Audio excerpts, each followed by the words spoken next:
So you're punching through these years, and I want to say like 2007 was probably a pivotal year for you guys. Is that something safe to say? Was that the Triple Crown show out here in LA, or was there another show before that that like helped build onto that? I certainly think the Triple Crown show, what was the '90s star, was the when it's funny because the two shows that are pivotal, because I don't disagree with you at all, in my world is our sports shows. With Avon, it's the football show. Mm-hmm. That put us on the map. That's like we had made BOA finals before that, but you don't know. You have no idea. But if if you follow BOA, you remember when Avon did the football show. What year is that? Because I haven't But seen you, that, but I but want you to see don't know. that. I say No, that no, you yeah, don't no, know. I want to go see it. Yeah. If you look it up on YouTube, it's on there. It's 2004. We're not very good, but the show was so much fun and is so cool. So anyway, check it out. The quality of the video is what it is, but it's 2004, right? But yeah, the Triple Crown show. But the brass line kind of made a huge jump the year before in that In Transit show. So there's a difference in the sound, and it's probably has to do with a lot. It was year 3 of our technique program. It was the quality of players that we were getting and keeping coming back, you know. And it was a couple of moments in the show where, Michael kind of, opened up the brass lines. All right, we're going to play loud here. And it was obviously really cool what he wrote. So, that when I watched those early years, the In Transit show wasn't as competitive as a show or as a drum corps, but it was kind of a, and I can't remember. I should remember. I'm embarrassed that I don't because I should, but it's hard to remember things when you're in every season with everything like band, drum corps, But one of our goals as a brass line was to finish the same place as the corps was. Right. Because you don't want your ordinals to be low. Yeah. Right. That was kind of a goal for us. Like, hey, let's make sure. And that may have been a year. It was either that or the year. That might have been a year where that finally happened. Where it's like the core ended up, I don't know, ninth. I want to say ninth, eighth or ninth or whatever. And that's where the brass ended up. Like, hey, that's cool. That's awesome. That was kind of our goal. Instead of, the drum corps ends ninth and the brass was 11th. So that could have been that year. But yes, the horse show was a blast. Going out west was really fun. And yeah, there's certainly a show of, we may have gotten, there was a year, and let's just say it's 2007, because this will go into your point that you're trying to make, where Andy Poor, we were out, it was 2007, because I loved the cadet show. I loved that show. And I'm one that would say I think that was the best. They were the best drum corps that year. I know they didn't win and all that, so I get it. And I know you're from out west and you're Blue Devils. You're like, blah, blah, blah. But I loved that cadet show when they did the Nelly Bell thing. And so we were with them, and they turn around and they play that opening hit. And of course, it's us. We're coming out of a year that was big for us, and so as a brass line. And so it's like, okay, here we go. Here comes the big boy. Comes the cadets. And it was one of the first shows I got, and they hit that first hit, and I was like, oh, we're not even close to that. We're not in that league yet. But there was a show early on where Andy Poor just started ripping us, and it was you listen to the tape and you're like, oh, it was just something, another thing. And you go into critique and you're like, dude, if I have any black eyes, but you saw the recap, and we were only like, I don't know, we weren't that far away from the cadets in brass. it was one of those things where it's like we're gonna get like last in brass, and he looked at us and he goes, "Welcome to the big boys. You want to be on the big boys? You're gonna have a big boy tape now." And I was like, "Oh hell yeah!" It just, and that was he was. It was really, people like Andy Poor, Paul McGar, a lot of those guys that have been judging for a while. Wayne Dillon, when after he got back into judging, those guys were really helpful. They don't know this, but they were very helpful in helping build Crown, and it was I won't ever forget that. I don't know where we were. I don't know what show it was. All I remember is listening to the tape and going, "Oh my goodness, we're in trouble." And I must be doing something wrong and I'm losing confidence. And then he said, "Dude, you're one of the big boys now. So here we go." And that was one of the best compliments. So that was one of the moments where it's like, okay, this is we're that next tier. Yeah. But then, it was like, can the brass end up fifth? Can we get fifth? Can we be in the top 5? Right. Can we be in the top 3? It was always, what's the next thing? It wasn't ever, hey, we should win now. It was never that. It was, can we do this now? And we thought we may have had a chance in 8, but obviously we weren't ready at that time. And then our first brass trophy was 2009. Which is the grass is always greener. That was the title of the show, right? And when you finally get there, was it like from the beginning of the season through the end that you knew that, okay, this is it? No. Or was there a pivotal moment in that season where it's like, okay, we might have a shot at this? No. No. So it was just like the big ta-da, like at the end, or? Well, at that time, you see the recaps, and it was an average, right? And I'm pretty sure we all thought we had a chance after the first night when we won brass by a 10th. And of course, we didn't want to jinx anything. It was like, okay, it's a 10th. All right, so we're up a 10th. We won. It was the first time we won, a major regional where everybody was there, and now we have the next night. So we never ever put our guard down until, who was winning brass, because we were still building sections, and if I remember right, the trumpets were the last, at that time, the trumpets were a section that we really had to focus on.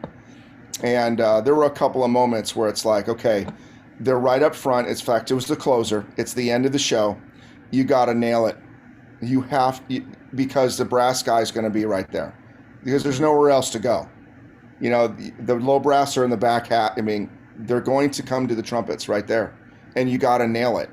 And so, the trumpets were a project that year. Great bunch of kids, did a great job. So we never ever put our guard down, ever. Because the second night we won, so we were ultimately up 2/10. That started to hit people within our staff. It's like, is this going to happen? And but again, so there is that, but there's also there's a competition, fun stories and all that, but it's also, the ultimate goal of the students and doing the best they possibly could at the last show. That's in all of our drum corps. We want the best show to be last.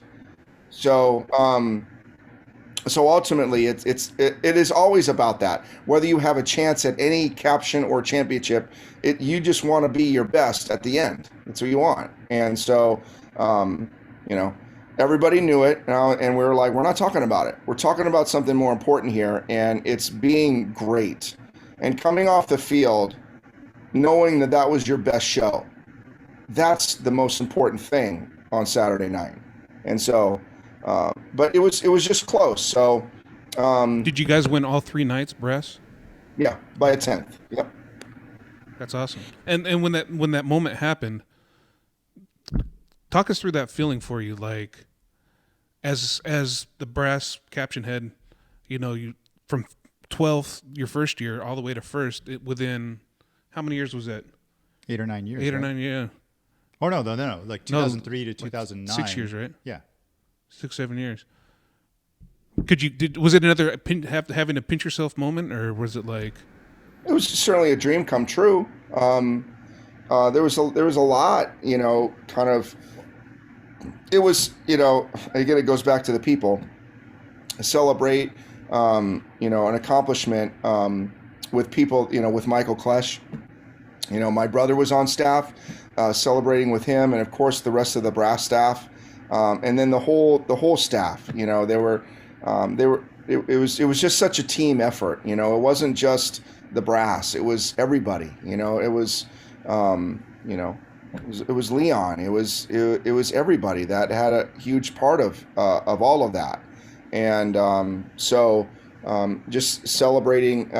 Ultimately, Crown's first, caption. Crown won an open class championship. 93. Yeah, I had friends in that corps. Yep. Yeah. And then now they're building into, ended up being silver medalist that year. One of the top world class drum corps, and then winning a caption. It was certainly, some. And then coming from Star, when we won some brass trophies and some Jim-Otts, and now this generation where Star doesn't exist. So there's an element of, trying to honor and continue that tradition of Star as well. I mean, it's in our own way, but there's a lot of Star family out there teaching everywhere. And so the Star alumni, they are fans of a lot of different drum corps. And Crown is one of the Blue Devils with Todd Ryan, and some other drum corps as well, and of course of Crown. So there was that, which was really cool. But of course, the kids were so excited and so neat to see all of that. And but what I also will remember is the audience. Certainly coming from a drum corps where it may not have, people loved it, respected it, but have the audience, be excited for you. That was also pretty special. And after winning that first one, I mean, you guys go scorched earth through the 2010s. But after winning that first one, was there like part of you that told yourself, all right, we got to prove that this isn't a fluke, that this is sustainable? Did that become like a chip on your shoulder, Yeah. I mean, if you're going to be when you see all the coaches and all the athletes, the Michael Jordan thing, it's like, you always have to have something that, motivates. It's like heavy. What's the saying? Heavy is the head that wears the crown, because there's always somebody there trying to knock it off. Yep. Yeah. Sure. So you go through 2009 win high brass, and then we talk about that show, but then we get, there's 2010, and then, but I want to ask you, okay, you talk about Star, and then you get to that 2011 Crown show, the Rock Star. You come from the differences for going Star, where at the time when that show came out, the crowd reaction wasn't like what it was for that 2011 show, because that's like one of the most, I want to say up there is one of the most loved shows, and the crowd participation in that show was there. Did you find that? Do you ever think about that and be like, like the differences? I don't know if that's coming across like the way I'm trying to put my point out. But like basically like making those connections between what happened with Star and what happened with you guys. And also, I mean, what's interesting is just forget that question. That was but what's interesting is during that period, all of a sudden, like you talked about Andy Poor's tape, right? Mm-hmm. When he was saying you get a big boy tape now, was that to the horn line or was that to the core? That was he was doing brass at the time. Right. So that was But then 2009 happens. You guys medal. You guys have that silver medal, and now all of a sudden you're in the conversation of we could win this entire thing, right? Yeah. But then there's a number of years where, I mean, on the one hand, you can just continue to do what got you there, right? Which obviously works. Like you guys were growing every year and stuff like that. But is there any kind of shift at all during that time? Because between 2009 and 2013, when it ultimately happened, right? Was there any difference in how, in terms of the approach, or was it always just let's keep doing what we're doing? Are you like finding an identity? No, I mean just in terms of method, because maybe sometimes, I mean, for people from on the outside, as a core or as a brass line, as a core, because it seemed like at the time, like obviously the brass, you had made it to that pinnacle. And you were determined to stay there, do it again, right? But that doesn't necessarily translate to a full core thing. I will readily admit, the first time I went to Blue Devils, percussion had a lot to figure out. Brass was winning brass, and there was a definite experience to being like that other section in the group, right? While we were like, look, we got to win, and just like you were saying, like our ordinals were, we were trying to have them be where the core was, right? But, maybe you were just, I mean, I imagine you were focused on the full ensemble at the time as much as you were about the brass. But what was going on during those years when you were trying to like, how do we break through and actually win this whole thing? Yeah, that's a good question. Now, I'm not on the design team, so I don't know sure if I can really totally answer that question. Other than I think ultimately it was very similar to grass is always greener.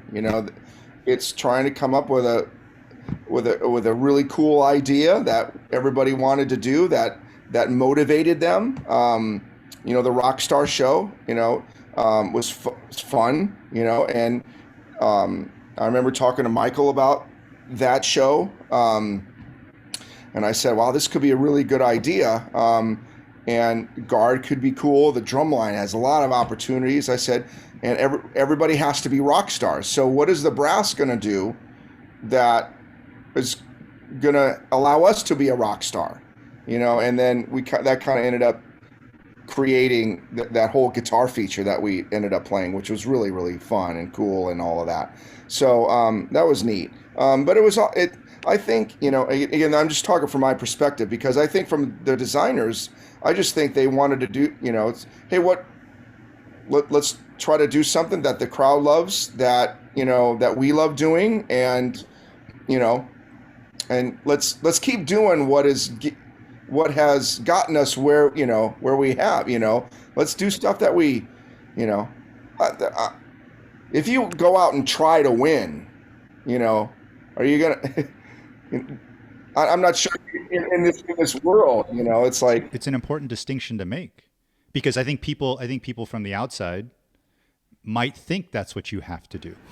Well, I'm sure everybody tries to win. Like right now, all the drum corps, they're like, we're all trying to win, but at the same point, there's something more important. There's creating a show that everybody loves. Like within, like Star 90, we didn't win, but we love that show more than any other show that we've done. And I'm sure a lot of other people know what I'm talking about. It's like maybe the show that wasn't as competitive or as successful competitively as you wanted it to be was still one of your favorite things. I would imagine that, I think that every design team probably gets together and say, okay, of course they don't get around and be like, hey, you know what? I really don't care about winning. Everybody wants to win, but it's probably not, it's probably not at the top of the list. They want to make their art. They want to do something that's never been done before. They want to play something that's never been played before. They want to do something that's memorable. Hopefully that wins. If not, that's. And I would imagine that's what the Crown Design team did when Rockstar, and 12, which is one of my favorite shows we've done, actually. The whole superhero. Oh yeah. For common good. Fanfare for the common man. Oh, okay. Yeah. I loved that show. That was really fun. And that probably, that idea of the Rockstar probably sparked somehow. Sorry. To be whatever, to morph it to what that show ended up being. Somebody had an idea and, hey, let's do this. And, hopefully, it ends up, we're going to try to win. But I think that comes second to trying to create a show that the drum corps is proud of, the kids enjoy performing, because you're going to be in that show more than anybody else. Mm-hmm. The show that we're doing, it's, right here, right now, that's, we're going to do that show and be around that show more than anybody else. Yep. So we hope that our first goal is that we love what we're doing, and then You got to have that member experience be there for them as well. Yeah. exactly. So I would imagine that's, that I'm not sure if that has changed for anybody really, whether you've won as many championships, as, the Blue Devils, or, you haven't won one yet, it's so I that's what I would assume, there was a lot of things that went, I don't think 13 was a different mindset than 11. Sure. I think they all got together and, try to come up with an idea, try to find some really cool music, and then found a really cool costume. And it just kind of came together. And so, yeah. Was there a moment in that 13 show when you knew it was going to be a special show? Because we talk about shows that change the activity. 13 is definitely up there as being one of them. Was there a moment that you knew, like, okay, this show's special? For me, no.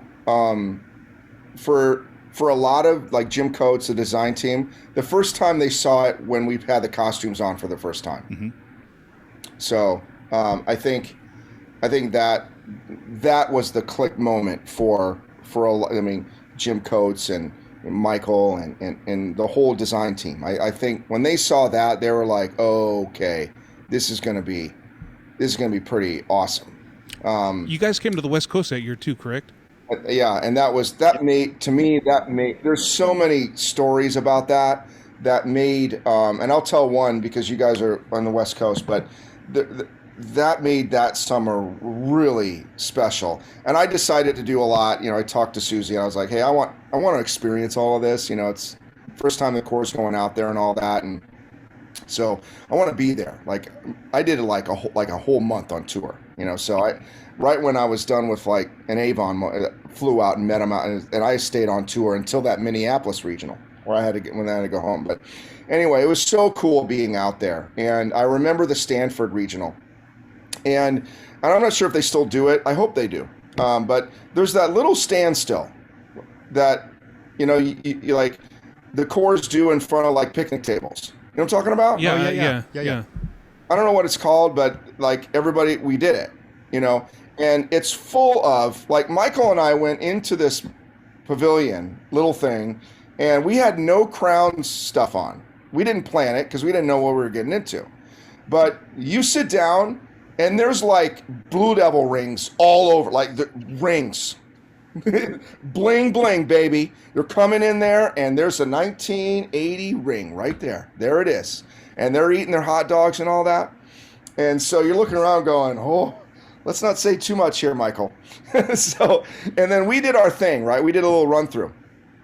And obviously I don't know who it was. I didn't really talk to him. But, there were a couple of Blue Devils that after we got done, they were like, what? We're in trouble. Like it was so cool. Like, because when you look at the Blue Devil alumni, it's like they know when something's good, And they have a lot of pride, I'm sure, as every alumni does, a lot of pride in their core and all that, and as you know, as they should. I mean, it's the Blue Devils, but I will never forget that. I don't know who it was. I will never forget. I was like, wow, that's what a compliment. Like, you are in their house, and there's already a rivalry, specifically in brass, for us in the Blue Devils. So, and we're going there with our brass line, and we're gonna, we're playing in your house, and to, you have some of the alumni kind of tip your hat, going, oh, we're in trouble. That was an awesome moment, from, I don't even know when they marched, didn't really matter, but it was, I won't ever forget that, because obviously I have a lot of respect for Blue Devils, and of course their alumni is awesome, and but anyway, that was a cool story. And I met Jack Meehan that day too, which was cool. I hung out with John and met Jack, Hall of Famer, seeing all those guys, and that was a fun trip, and I'm glad we were. I mean, obviously, I'm glad we ended up winning, but we didn't know we were going to at the time. But I'm glad we were good. I'm glad that when we went out there, it was like, we were good. And it was cool being out the West Coast, because you could tell that those fans appreciated that, you made the trip out to see us, and a lot of people. So it's like, hey, thank you for coming here. So cool, and I hope we get to do it again sometime. Obviously, it's a little bit harder now because of COVID, but I would love to go out, have the drum corps go out to West again and do the Stanford thing, and I'd love to do Upper West, Oregon, and that. I mean, love to do that. So we didn't do that. That would be awesome. Yeah, those are cool shows. Yeah. But anyway, that was a great experience. Go ahead. No, go ahead. I was going to say, I wanted to ask you, at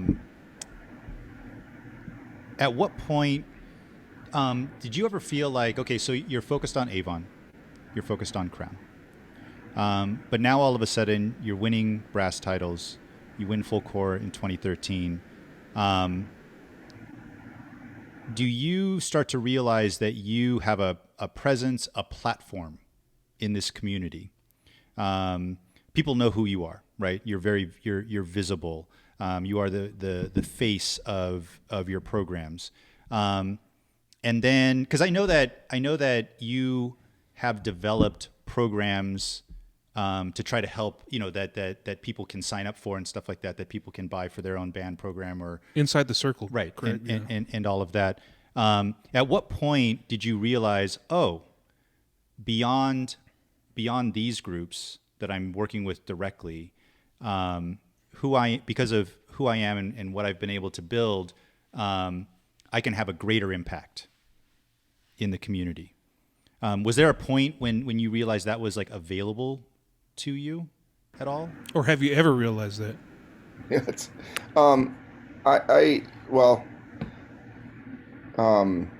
it's hard for me to talk about that.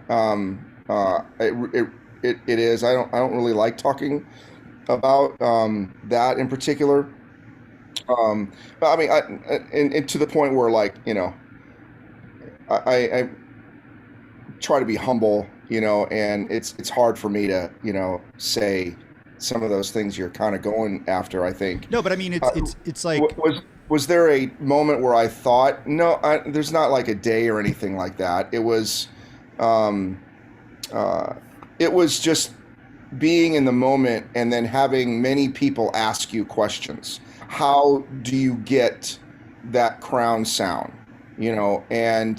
and how can you do, and so, and then ultimately wanting to, if I could help in any way, I would, love to, if there's any way that I could, be a part of that and help, I mean, I could tell you the secrets and all that. I mean, it's not rocket science, but, so when those questions were asked, how do you do that? How did you do this? And so I guess that's kind of when, I could I could help, and I'm, whether email or, you know, a band director, at say how I love that. How did you do that? So it's just the constant questions of that, and then figuring out a way to, and Ben and I decided to, we talked to Donnie, going back to Donnie. He never wrote the book about the whole fundamental program. And so, we would talk to him about this. Hey, we're thinking about writing a book. He said, you should do it, and if it can help people out, because there's just a lot of people that ask, in terms of, and when you say being the face of something, I have a hard time talking about that because it's not me. It's so many people, and it's a team of people that have, that make Avon great, that make Crown great. There's a lot. It's not a one person, and if anybody thinks that, they're gonna be disappointed. So, the face is the team. The face is the Avon logo. The face is the Crown logo, and that's what that is to me. But yeah, then there's constant questions and figuring out ways to if to help, especially lately with kids not playing as much as they have they normally would have the past few years, and it's if I could offer just a few and I don't have all the answers, but if I could offer a few things that help, ultimately my thing is to keep it simple. It's not rocket science. It's keep it simple and you'll get more success. And so that was my approach to it. So was there a day or anything? No, not really. But it was just the constant asking of questions. How do you do this? And then wanting to help, wanting to help people, and sharing information to help everything, to help the performing arts, the pageantry arts, trying to help it all to keep it evolving. And that's exactly what I was going for. I mean, one of the reasons why I asked that is because Robert and I are good friends with people who are in sort of similar situations where they're very visible, right? And that comes along with a lot of assumptions from the outside. Again, like it's only me that's responsible, right? Like that's an assumption, right? But what it does do is it does bring a lot of people to your door, just like you described. But then there's what do you do with that? Yeah. Right. And the idea that that's an opportunity to help the community, right? And to have an impact beyond, again, like I said, like the groups that you work with, directly. It's hard because I say no a lot, and I'm hoping to not say no a lot in the future, because ultimately, we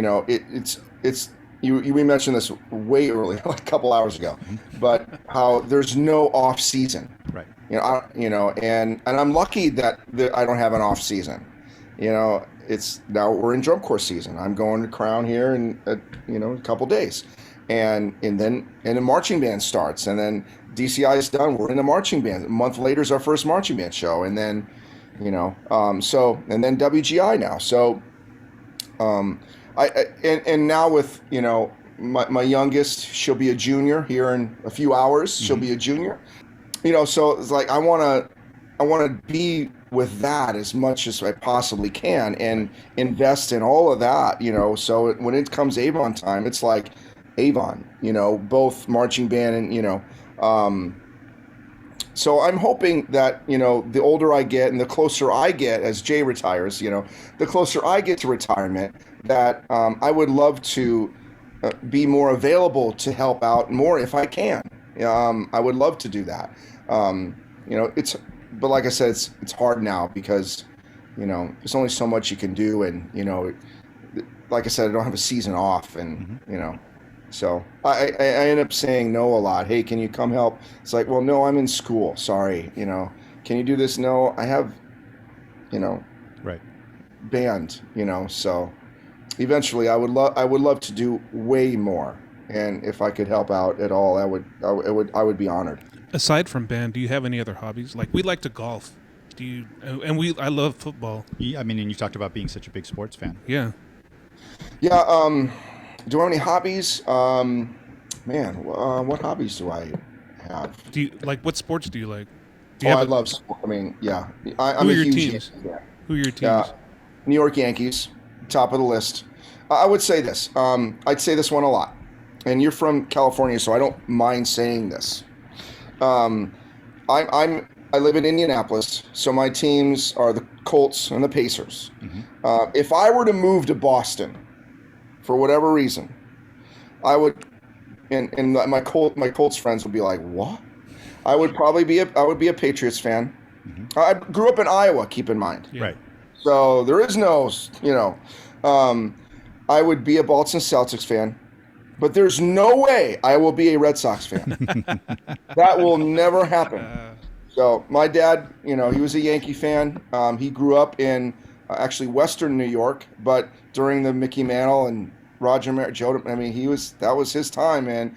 And it was all about the Yankees. And so that's kind of what we were growing up as. But I love playing sports. I played basketball when I was in high school. I love it. I tried golfing thing. Was never really good at it. It's always there for you. See, hearing about you play basketball now, it's like we need to set up a one-on-one against Gojo, you versus Scott Johnson, because he's like a big basketball guy too. I love basketball. I would love that. That would be fun. So For charity, you know, that would be great. I love watching Sports Center a lot. Love that. Like I said, talked to you guys a little bit before that. COVID actually got my wife and I back into watching series. We used to love watching 24. Oh yeah. When I was out of five, we were obsessed with that. Jack Bauer, yeah. Yep, we loved that. And 24 Lost was also there. When American Idol first started, we were kind of into that a little bit. And I don't know, for whatever reason, we just kind of stopped watching shows. And COVID kind of got us back into, watching shows again. And so, Ozark and Ozark was great. I don't know about that Breaking ending, Bad. but yeah. I got all over Breaking Bad. I had never watched Breaking Bad. I was like, I've watched all of the extra stuff. Better Call Saul. I've done all of that. So we're into. What was the movie El Camino?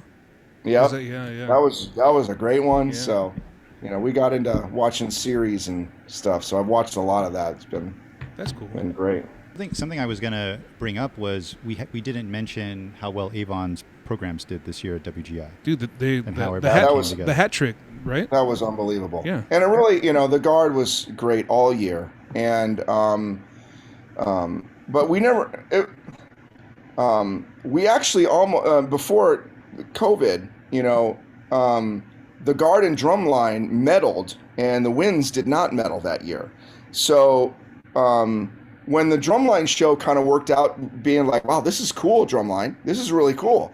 Then we all started talking, we have a chance to everybody to medal this year. There's a chance for that. That would be awesome. And then the guard obviously did well. They're so good. And Daniel does a great job. And they were, and because we were able to have kind of a season last year, that helped this season. Daniel's daughter is in the guard, and she is a rock star. She's so good. Well, all the guard they're all great. She'll be a junior as well. Daniel's son is in the Winds, so he's also a great trumpet player.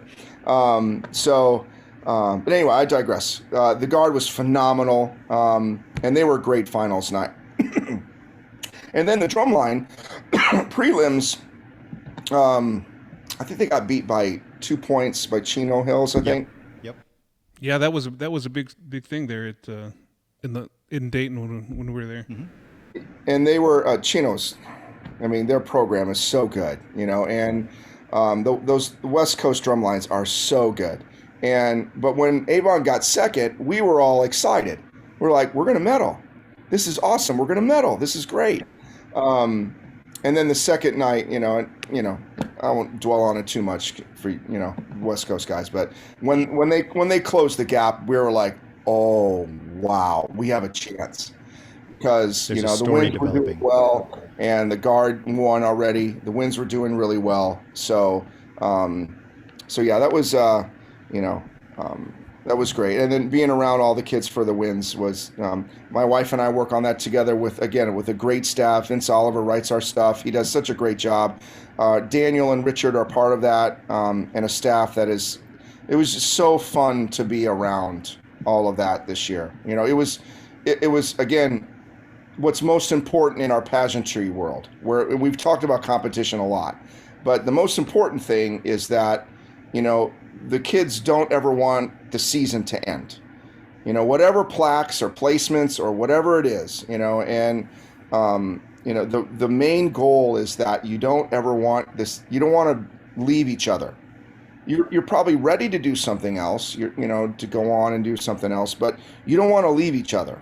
And that certainly was the case for us and the Winds. And I know watching the other groups with the Guard and the Drumline, it was a special year, regardless of the competitive success that we had. So, and that made it even more special, So, but yeah, that was awesome.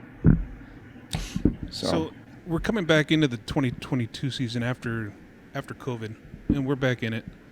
Through the 2010s, the Crown Horn Line has established himself as the cream of the crop as far as horn lines go. And even core-wise, you guys are always right there in the thick of it. Having those 2 years off, I know you guys got together for the video thing last year, but coming back into the competitive mode, what can we expect from 2022? You guys just announced your show yesterday. What's Right here, right now? Yeah, right here, right now, yeah. Mm-hmm. Can you give us a synopsis of that show? I will do the best I can, knowing that I'm not on all the design calls. But ultimately, it's being in the moment. That's kind of what it is. And I could be saying things wrong, so but I ultimately, and Michael has actually composed some things, and they title it, as being in the moment. This is we're right here, right now. We're in the moment, and so that's ultimately what the show is about.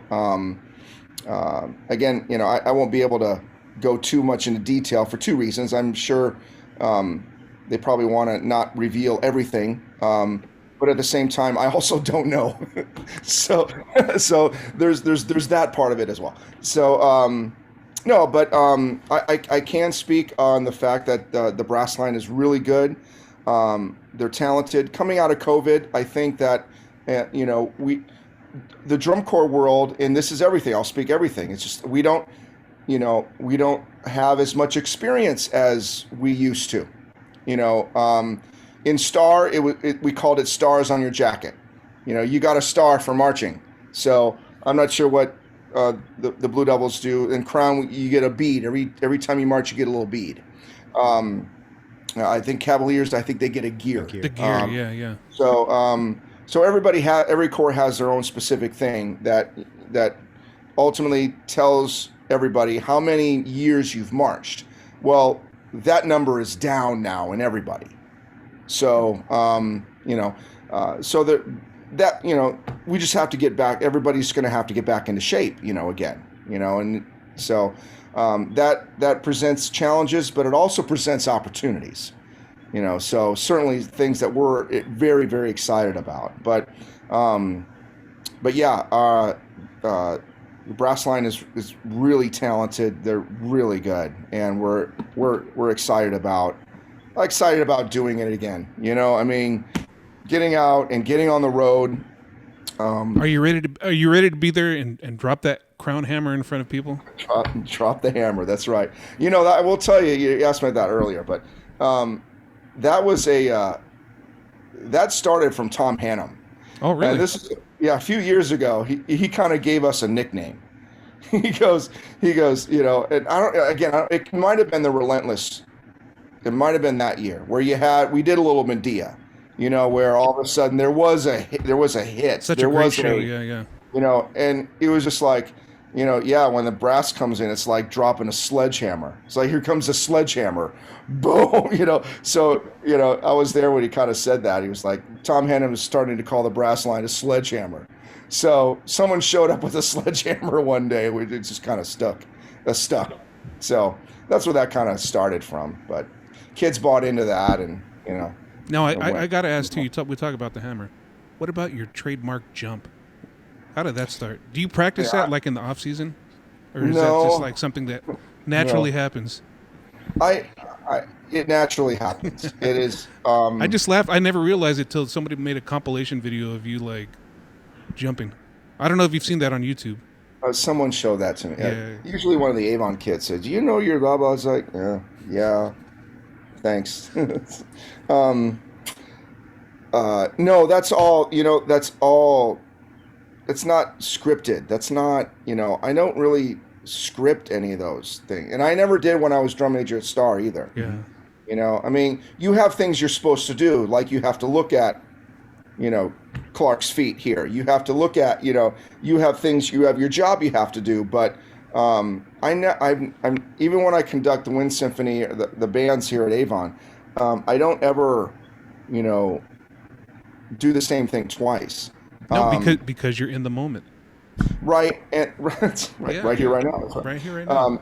It's more, I'm passionate, very emotional, and I feel that as well. And I'm trying to get that out of the kids.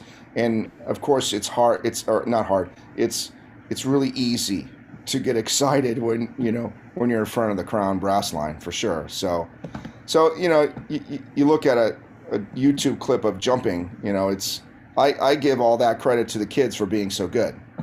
So they're so good that I got to jump. You talk about being passionate about what you do, and it definitely reflects in the groups that you teach.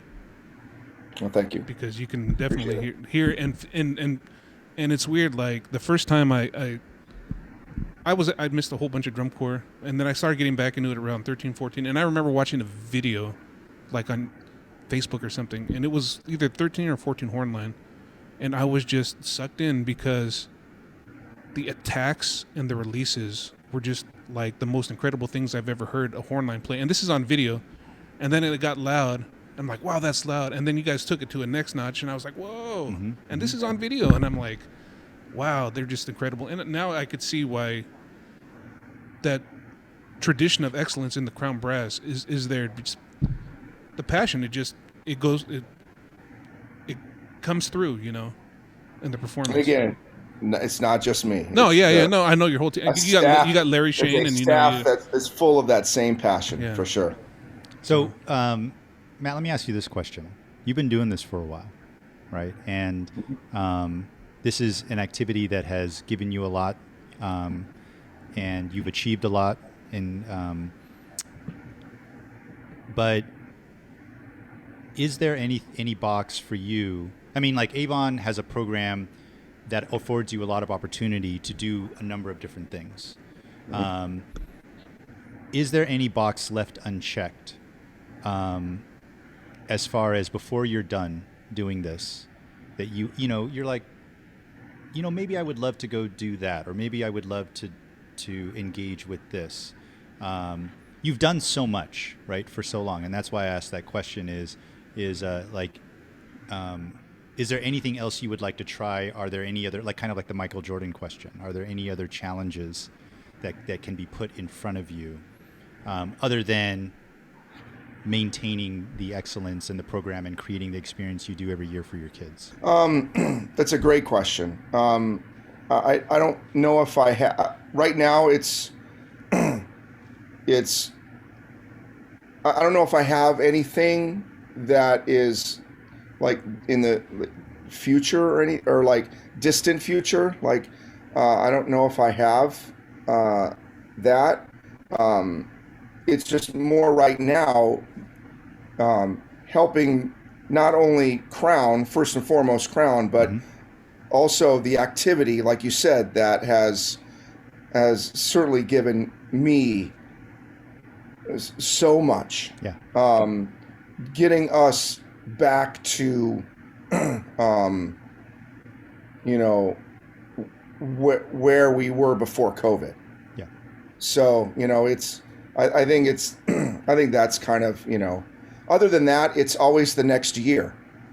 I mean, Mike Krzyzewski, why did he coach as much as he did? Right. There was nothing else that, it was all, for him, it's always, well, it's a different group of kids. It's a different team, and we're trying, we'll have different it's a different, we're going to try this different play. We're going to, it's this, the way he coaches now has got to be totally different than when Christian Layton or Bobby Hurley were there.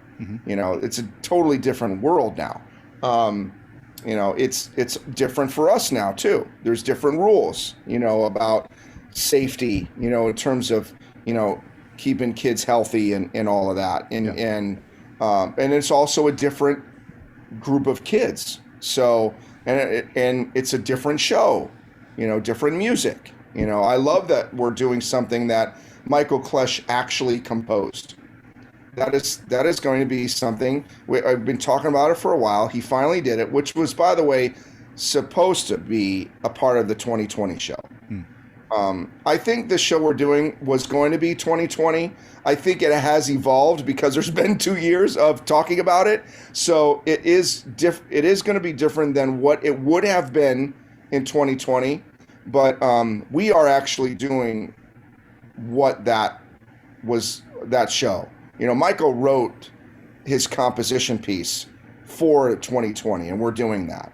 So I'm excited. I'm excited about that. Obviously excited to get back on the road again and all that. But to answer your question, is there a checklist? It's probably the same checklist: being around great people, having a great time, and having as special of a summer as we possibly can have. So. Now, Avon, it's probably focused on not only all of the, Jay's retiring, so there's certainly that big thing on our plate is continuing to have Avon be a program that we want it to be, with Jay Webb not as the head director. He will still be involved, He'll be he'll probably do more this year than he did last year. Yeah. But he's not the head director here in a few days. So, ultimately that check is, can we still be, we call ourselves the Mighty Avon. Can we still be the Mighty Avon without Jay Webb being the director? And so that's got to be a checklist. That's got to be on there. And when I say be the Mighty, it's just be, it has nothing to do with championships or anything like that, but it's, being, world class, being elite, being, as great as and as strong as we are, So if we get lucky enough to win a plaque or a championship, that's icing on the cake. That's what that is. For Crown, it's recovering from COVID. It's like I said, with this year's show,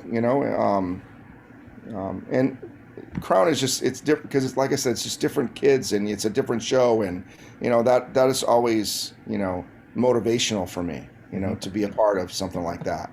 And back to Avon, but, my daughter is, she'll be around the next 2 years. So, I mean, and again, it's not about the competition part, but it's about enjoying that moment because, 3 years from now or 2 years from right now, she will be graduating and she will not be a part of the high school anymore. So I want to, savor all of these moments the next 2 years, and create as many awesome memories as possible. So, but again, a checklist. It's a good question. I'll have to, when we hang up, I'll probably. Yeah, I mean, maybe something you've always wanted to do that you've just never had the opportunity to do, because the activity, it has some scope to it. There are some streets to walk down that we don't travel like normally sometimes, whether it be getting involved on the company side or just like the grander activity in general. Are there spaces that would be fulfilling for you to step into? Like arranging or If there's anything that I think I could contribute in, I would be more than happy to do that. I don't know if I do like writing. I write for a number of marching bands. I do like that. I don't see myself doing that in the drum corps world. Just because I see what those writers go through, and how much you really have to be, and I don't want. I mean, I like being in the trenches with the kids and all that. And not to say I couldn't do both. It certainly could be the case, but that's old school. But, yeah, you're right. That is old school. But if there's a role that I could take, I don't have any desire to be in like a director of a drum corps. I don't need, I don't have a desire to do that. But if there's some sort of a role within DCI, a task force or something that I have a skill set that I could contribute and I could certainly help, I would give anything back to this activity that has given me so much in a heartbeat. Absolutely. So absolutely, I would. Do I know exactly what that is? No. But, I don't see myself as an arranger for a drum corps. Even though I do like writing for marching bands, I really like that. I don't see myself doing that as in the drum corps world. That could change, but I don't see that. Like I said, I don't see myself an administrator of a director of a drum corps. Talk about a hard job. Like, you kidding me? Oh my goodness. Thank goodness for them, though. Yeah. Logistics is like, yeah. Yep.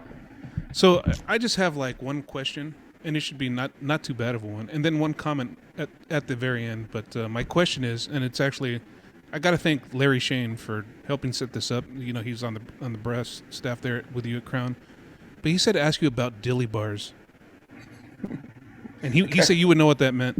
I do know what that means.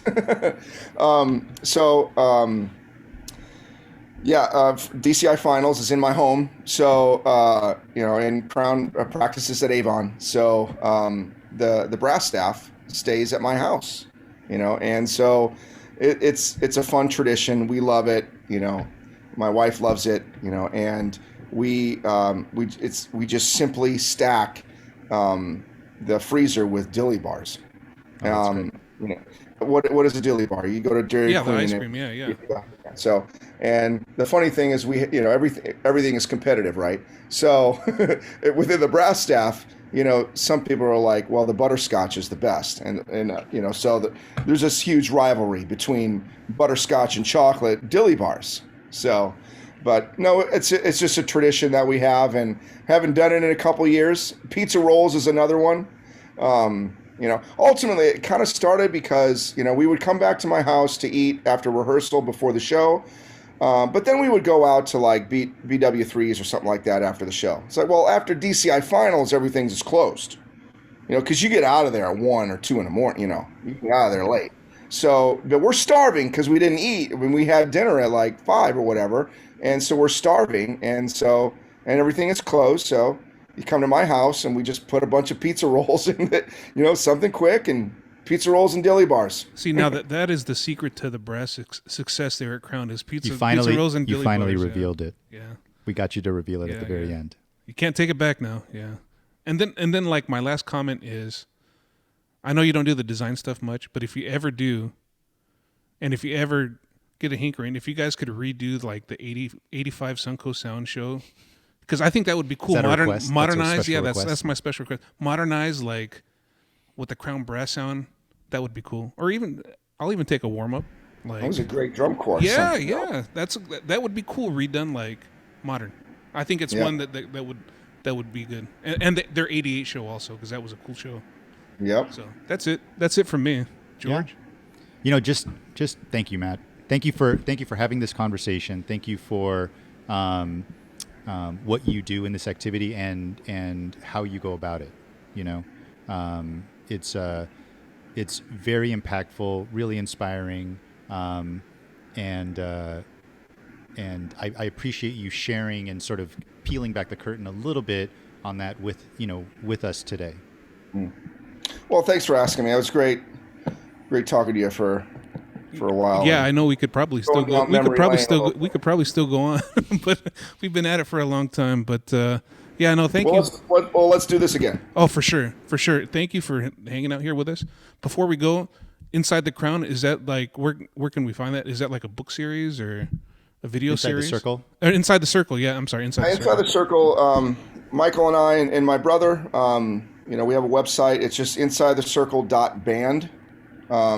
That's all it is, and that's where all the books stuff is. And actually put together like a video series too, where which I'm excited about.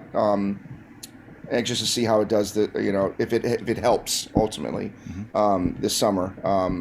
And then that's where you can get books and merchandise and all that kind of. Well, actually, we're trying to figure out a way to, if people get a shirt, like an Inside the Circle shirt, find a time where if you show up at a show with a shirt on, then you can be inside the circle for the warm up. There you go. So we're trying to figure that out. So and then you have an ice chest with dilly bars, and you hand out dilly bars. And that would be even better. That's right. That's if you have to have like a wristband for that. Yeah, the wristband, the dilly bar wristband. Yeah. So are there any? Do you have any? Are you sponsored by anybody? No. I'm a Yamaha artist, but that's pretty much it. Yeah. That's cool. Well, we'll both be in Indy this year. Yeah, we're really excited to see you. Always excited to see Crown in person. Maybe we could get a dilly bar. Now it's like I feel like I need. Well, I gotta get a dilly bar. Yeah. We'll have to figure it out. Yeah. So, once again, thanks, and thanks to all of our listeners for sitting here with us. And once again, George, anything from you? No, that's it. All right, we'll see everybody next time in the coffee shop. Take care, everybody.